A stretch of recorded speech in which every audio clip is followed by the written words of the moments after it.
Hey guys, how y'all doing? Welcome to Behind the Scenes with Next Level Fishing TV. I'm gonna try something different. I'm gonna see how you guys like it, and if so, I might create just a different series that is just that. And so for those of you guys who don't know me, my name is Chris Castro. I do host Next Level Fishing TV. Always encourage you guys to like, subscribe, comment, interact. Love interacting with you all. But besides what I do on YouTube, I do quite a bit of other things in the fishing industry. A lot of that, which is, I do a lot of writing. I do a lot of tournament fishing. Quite a bit of seminars, but the past few years have been kind of funny with that. So hoping to pick that up here post-COVID and all that stuff. So what we're gonna do today is I'm gonna give you guys a report. So I write for a few different publications. I write for the CCA newsletter as of most recently. So if you guys are CCA members, which I highly recommend you guys do, it's for a great cause. You may notice me on there. I also write for the Saltwater Angler magazine, which has a pretty big reach from South Texas all the way into Louisiana coast. Mainly saltwater, obviously, but I do the reports there for offshore kayak fishing. I don't contribute as much as I'd like. It's a bi-weekly free publication, like you can get this wherever. Just because I do write for paid publications, so I sort of have to prioritize that versus something that's free. It's not that I don't like it. It's just you got to sort of prioritize where you want to put the time at, right? So with that, and what I would like to do is on these behind the scenes, and I may rename this. I don't know. I'd love your feedback. I sort of would like to give you guys some real, true, on the field data in regards to what's going on with the waters, the bait, the fish. This way, whenever you guys come down, or if you're around a coast near me and you're sort of dissecting your areas, you can maybe apply some of those same principles. So in other words, it's like a digital report that I'm always going to be giving for you guys. First off, I'm not giving spots. I'm really opposed to that. I know a lot of YouTube anglers love to sell you coordinates, spots. They love to sell this in trade for money and stuff, and you know, more power to them, but I just don't agree with that. I'm just gonna go ahead and say this. I do scout, especially for tournaments, not on a kayak. I do a lot of scouting actually on a rover. It's very similar to a kayak. It's probably the closest you can get to sort of that stealthiness with the reach of a motor, but a lot of it kind of depends on the conditions if you're gonna emulate sort of that kayak fishing stealth approach. It's nowhere near as dissecting as kayak. Nothing to me gets as close to it, and I'm telling you guys this because of experience. What I can do trout fishing and dissecting trout structure, for example, I would not be able to do it as efficiently, as effectively on ground. Two, I would nowhere near be able to get as close to these fish as I could with a kayak in stealth without disrupting their sort of little habitats that they're involved in. We'll explain. Anyway, let's get to it. All right, guys. I know you guys hear it, but you can't see it.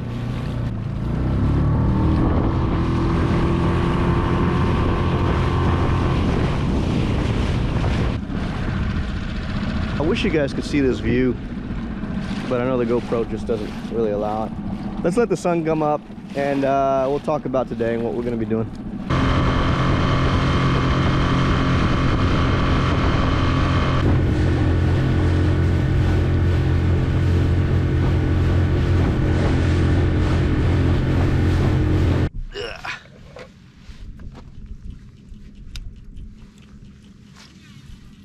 Man, there's a lot of reds there. One of these reds just almost hit my kayak,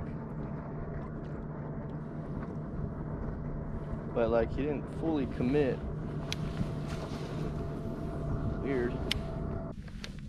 There's a lot of fish on. I mean, there's a lot of bait on this shoreline right here. So back over there really wasn't much bait. It's obvious that the wind is sort of pushed bait on this side. So I'm gonna see if I can get one. I had one kind of hit and take, but no commitment. just want to get one on this dang spoon, dude. So we've got wade fishermen over there. I'm glad I saw them.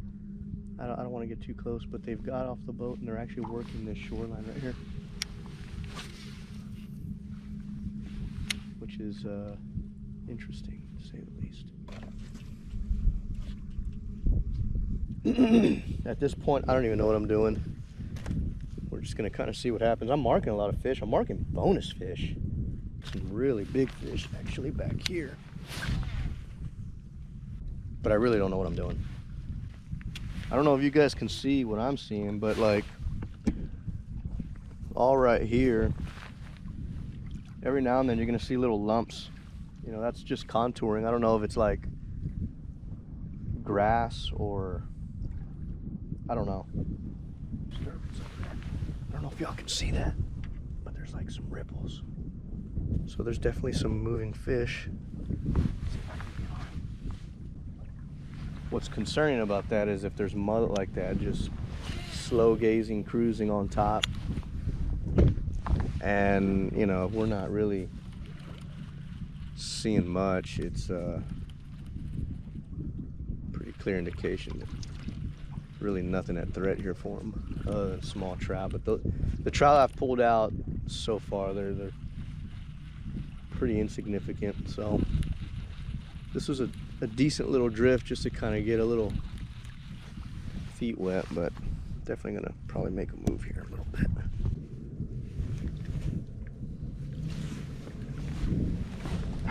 Let's see here.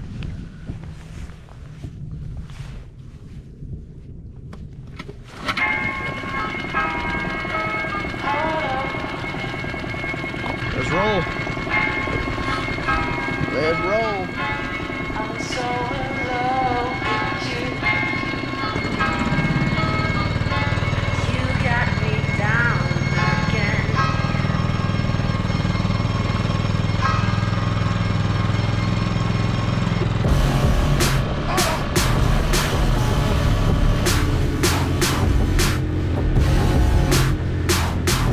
So I'm going to show you guys a fish that's about to be caught, but just hang on here.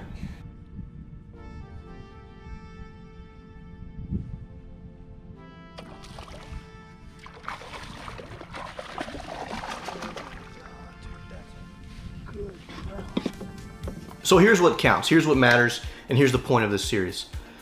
This past weekend, we've experienced a lot of different things. A lot of winds, a lot of laydowns, I should say.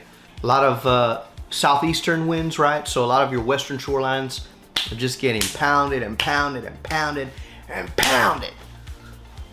Don't ignore that. The rule applies everywhere.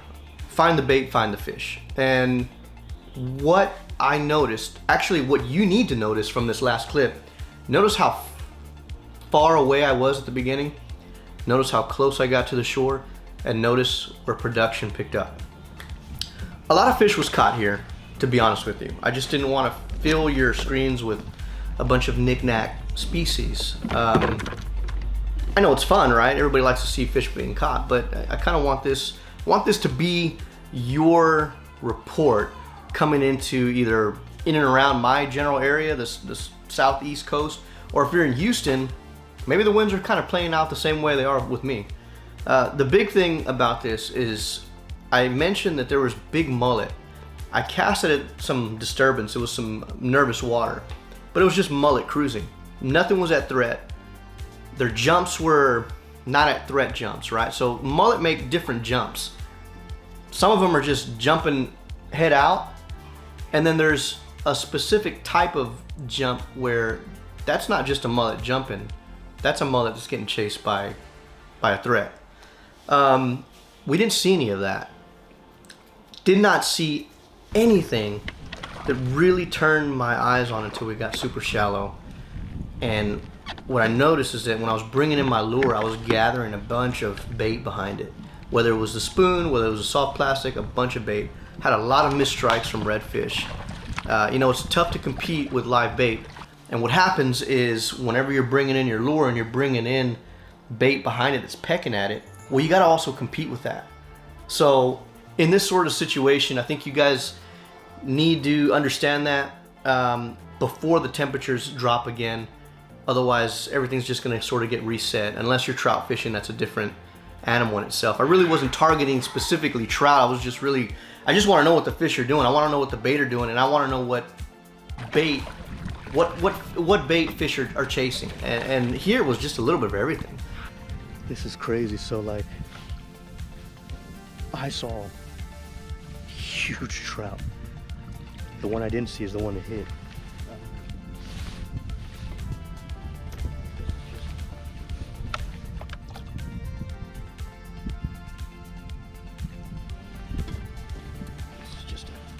Beautiful Laguna trout. Love the colors. Man, it's awesome. So for me, this really just sort of makes it all worth it. You know, I'm not out here in a familiar area, but just sort of going based off what I know, and I mean, this is just fantastic. Great, decent trout. It's amazing how the bite changed once I got up on this shoreline right here, and I'm really interested to kind of pick it apart. So wow, this is great. It's nothing special, you know. This is it's like 3 pounds. Nothing special. We're gonna release it. Girl, I hope you guys take something from it. If you did, if your weekend played out similar, well then let's, you know, we can coincide that, and that's more truth to what you guys did right this past week versus what have you. Looking into the next week, I do plan on doing another report, but at the same time we are filming the trout series, which is just what an amazing year so far. I've been on some really big trout, and gosh, it's going to be a great year for that trout series. That's a series that you're not going to want to miss, man. This is going to be some of our best trout fishing since actually the 3 years that we've been doing it.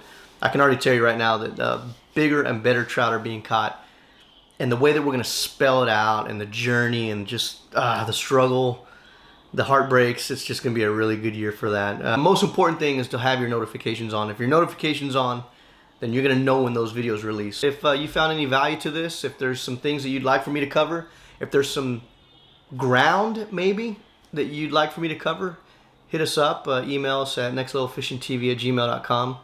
And man, there's all kinds of different environment I can peg and dissect for you guys. You just gotta let me know.